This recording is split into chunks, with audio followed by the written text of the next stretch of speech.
Olá! Neste vídeo vamos falar sobre ambiguidade. Bom, no dicionário, o termo ambiguidade se refere àquilo que carrega em si duas possibilidades de sentido. Então, uma palavra, uma frase ou mesmo um texto ambíguo é um texto ou palavra ou frase que traz implícito duas possibilidades de interpretação. Isso, do ponto de vista da comunicação, é negativo, uma vez que quando nos comunicamos com os outros, o objetivo é parecer claro e objetivo. Se aquilo que dissermos, ou aquilo que escrevermos trouxer duas possibilidades de interpretação, é natural que o processo comunicativo ficará prejudicado. Porém, a língua portuguesa, principalmente por causa do uso de pronomes possessivos, seu, sua, teu, tua, meu, minha, e também por causa do uso de pronomes relativos que se confundem com conjunções, como por exemplo o pronome que, acabam por causar confusões muitas vezes na escrita que não são perceptíveis pelo escritor ou pelo falante, quando esse problema ocorre na fala, mas acabam causando confusões de interpretação no interlocutor. E a esses problemas gerados pelo uso inadequado de alguns termos, nós chamamos ambiguidade, né? Que é quando a comunicação fica prejudicada, uma vez que o texto ou a fala apresentam duas possibilidades interpretativas. No campo da fala, por causa do contexto, né? Então, quando eu estou conversando com alguém, eu gesticulo, a pessoa tem a possibilidade de me interromper e perguntar caso ela necessite. Há também o contexto em torno da minha fala, uma intimidade maior entre falantes, né?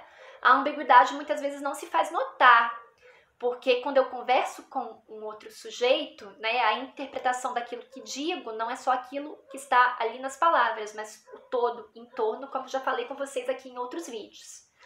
Mas na escrita, a ambiguidade gera inúmeros problemas, né? Porque na escrita eu tenho somente o contexto das palavras. E esse distanciamento entre locutor e interlocutor impossibilitam muitas vezes que aquilo que está escrito, né, seja compreendido em todo o seu contexto. Mas para exemplificar melhor aqui, na frase, por exemplo, que foi uma manchete de um jornal há alguns anos, em um jornal conhecido, a Folha de São Paulo, né? Há uma fala que diz assim: polícia cerca prédio com índios no Rio. Qual é a interpretação possível? Os índios estavam dentro do prédio que foi cercado pela polícia? Ou os índios e policiais em conjunto cercaram um prédio? Sabe lá Deus por quê, né? Então, é uma manchete que traz uma possibilidade ali de duas interpretações, logo é uma manchete ambígua, né? Em uma outra situação, acho que na revista Veja, a modelo Gisele Bündchen, né, ela dizia que sentia saudade da galinha da sua mãe. E aí ela ia falando algumas coisas assim, né, mas enumerando, enfim, que geravam inúmeras ambiguidades.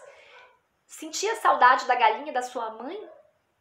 A gente pode interpretar que seria algo relativo à culinária, né? Acho que, na verdade, é o que ela quis dizer.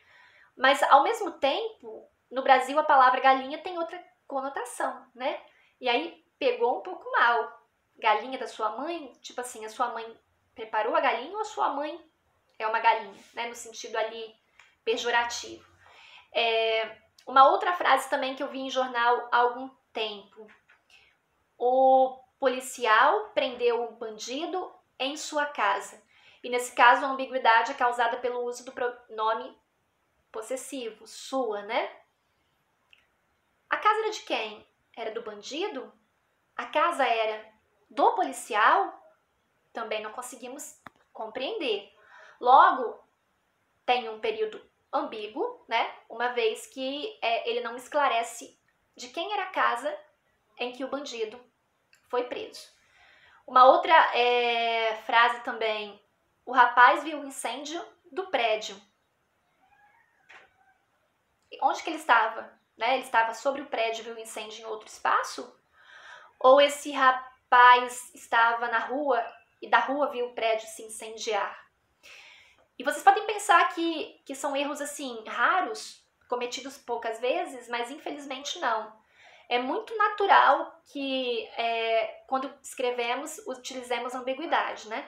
E se a gente não tomar o cuidado de, ao corrigir o texto, nos determos sobre a possibilidade de haver situações ambíguas, é natural que muitas vezes esses textos cheguem cheios de ambiguidade nas mãos do interlocutor, o que é também um defeito de linguagem, né? Um defeito na significação do uso das palavras. Muitas vezes o uso de uma vírgula, a mudança de um termo, acaba por retirar a ambiguidade da escrita e facilmente resolver esse problema. Não confundam ambiguidade com duplo sentido, né? O duplo sentido é quando eu utilizo dois sentidos em um termo para fazer humor, mas aí de maneira intencional, o que é o contrário da ambiguidade. Havia uma propaganda de um dicionário há algum tempo, enfim, circulando aí em algumas revistas, né, com a figura de um dicionário, e a propaganda dizia bom para burro, né? Ali era uma utilização de duplo sentido, ou, digamos assim, né, uma ambiguidade mais intencional. Bom para burro, né? Burro no sentido de ignorante, aquele que ignora algo, mas também utilizando a palavra burro no sentido ali polissêmico, né? Nossa, bom pra caramba, que também é natural no Brasil, né? Um termo ali um pouco gíria, né? Já tá até meio que incrustado agora na nossa linguagem. E ali eu não tenho de maneira nenhuma ambiguidade como defeito, mas sim uma ambiguidade intencional para fazer humor e, no caso, propaganda. E a maioria das piadas que vocês assistem, enfim, elas são geralmente frutos de duplos sentidos, que é quando o humorista ele tem a capacidade de trabalhar a linguagem a seu favor, dando-lhe a ela duplo sentido, mas com a intencionalidade de criar um humor, que pode ser usado simplesmente para fazer o outro rir, mas também pode ser utilizado para fins de marketing. Pessoal, espero que tenha ficado claro aqui a diferença, o conceito de ambiguidade e a diferença também de ambiguidade e duplo sentido, sendo que uma é uma falha da linguagem e a outra é um modo criativo de utilização dela. Obrigada pela atenção.